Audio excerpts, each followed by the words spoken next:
completion with others is really important. You can give more priority to completion with others than completion with self.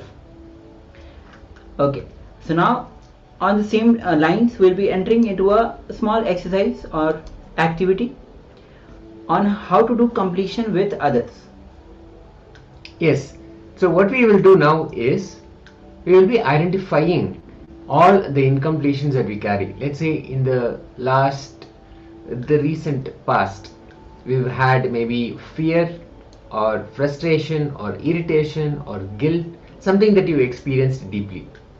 For that, what we will do is we will identify what is the world, as in how everybody will look at that incident, and then my world, which means how I saw it, how I experienced it, how it occurred to me. So let us pick our papers and notepads and pens. Let's make 3 columns. The first column is our incompletion. The second column is the world, which is how everybody else, how it is accepted, what everybody else in this world will actually accept has happened in that incident. Even if one person has a different view of it, then it does not belong in the world. Things very commonly understood, and how everybody in the world will see that and how it will occur to all of them. That happens in the world column. And then the third column is my world, how that incident occurred to me, how I interpreted it, how I chose to see it, experience it, all of that. So now let's start with the 3 columns in our notebooks. We'll just project the slide how it is.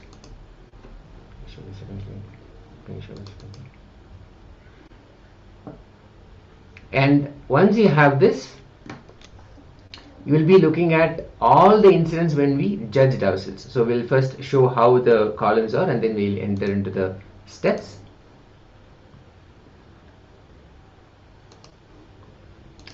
Simple 3 columns. Let's make in our notepad or in our paper, whatever we have handy.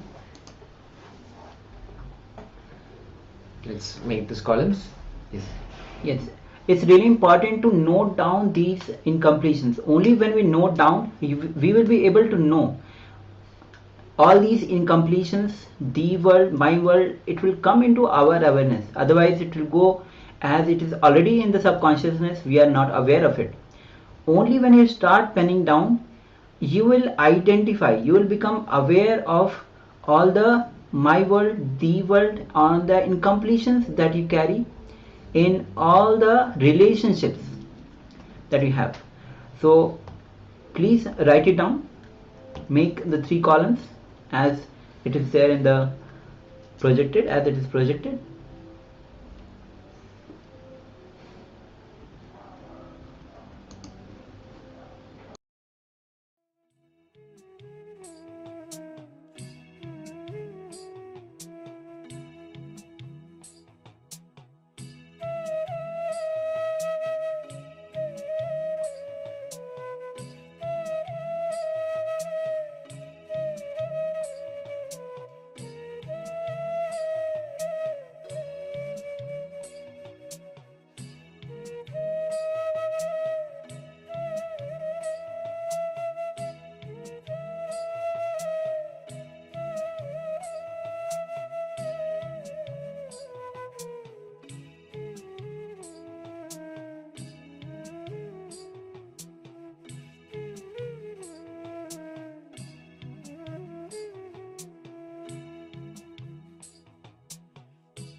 Now once you have penned down the 3 columns, my incompletions, the world, my world.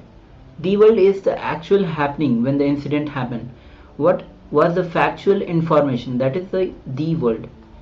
My world means how you perceived the incident, and incompletions are related to the incident itself. So now let's move on. Describe the relationship you have with others. Dig deep, recollect and write down all the incidents where you judged others, your incompletion with others. So whenever the actual happening is the world, and how you perceived it is my world. So pen down all the incidents you remember. So please continue.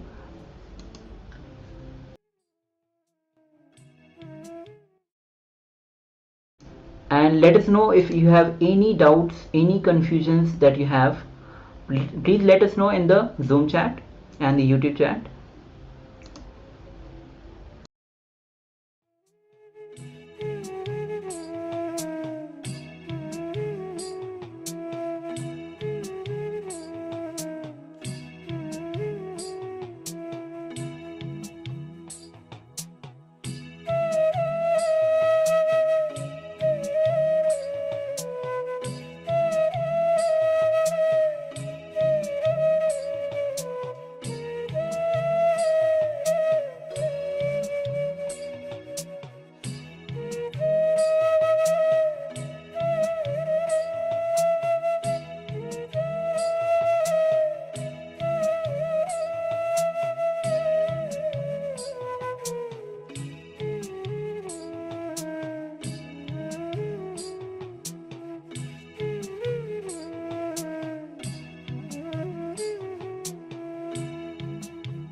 Now, for all the incidents that we have just penned down, start to relive, because reliving is relieving. Means the past powerlessness which is influencing your thinking. Relive those incidents. So go back to the same situation when the incident happened. The same memory, the same intelligence, the same clothes that you're wearing. Forget about the current situation and just relive the whole situation, how it happened, without the present incidents. When you relive that incident, it will relieve your system. So for all the incidents that you have penned down, start to relive and let us know if you have any questions. Let's continue.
Yes, let us relax from this reliving process.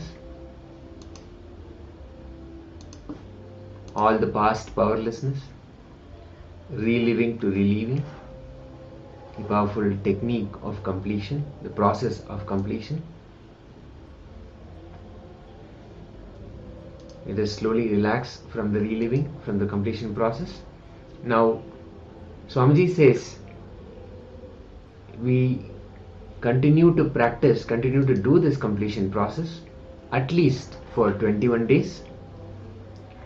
Especially just before we go to sleep, we retire for the day.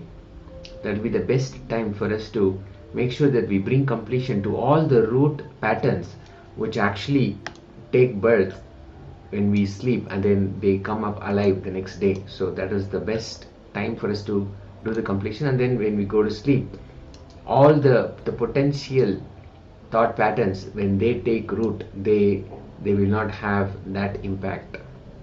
So the next day that we will be able to experience a complete reality that we really want to have. So with this, now we'll enter into a power manifestation session. Let us now become ready and sit for power manifestation. Every chance, every moment, every time that we sit for power manifestation is a powerful way to remind ourselves of all our power possibilities, the initiation that is given by the Supreme Pontiff of Hinduism, Swamiji, and how we simply sit and experience that oneness with them, with him, so that all the powers of Paramashiva can manifest through us. So just one more opportunity for us to allow Paramashiva, Swamiji, to manifest through us all the powers of Paramashiva. So let us sit in oneness. The best possible way that we can experience oneness is to chant the Mahavakya, and in particular in this session we'll be scanning our own walk. We'll be scanning our own walk through our third eye, and we'll be seeing all the diluted promises, the promises which we had no intention of fulfilling, all those promises we have given specifically to family members. So now scan your throat.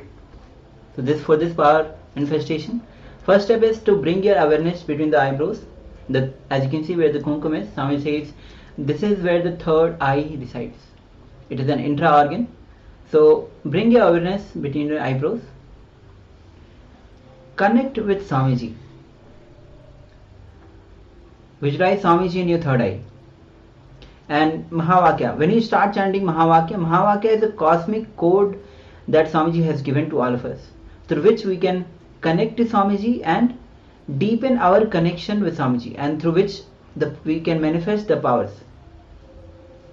So let's bring our awareness to the third eye and connect with Swamiji. Visualize Swamiji in your third eye and start chanting Mahavakya.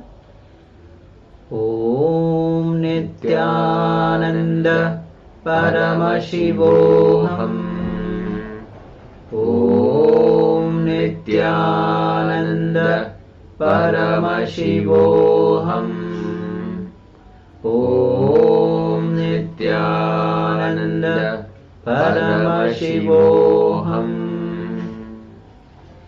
Keep chanting Mahavakya and vibrate with the energy of this Mahavakya to deepen your connection with Swamiji, and start scanning your throat center for all the unfulfilled promises you have given to your family members.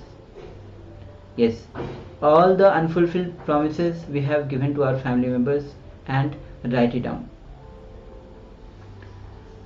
So let's begin.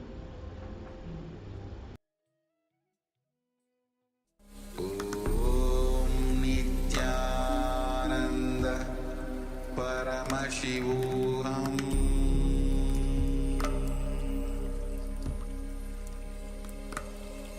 Om Nityananda Paramashivoham.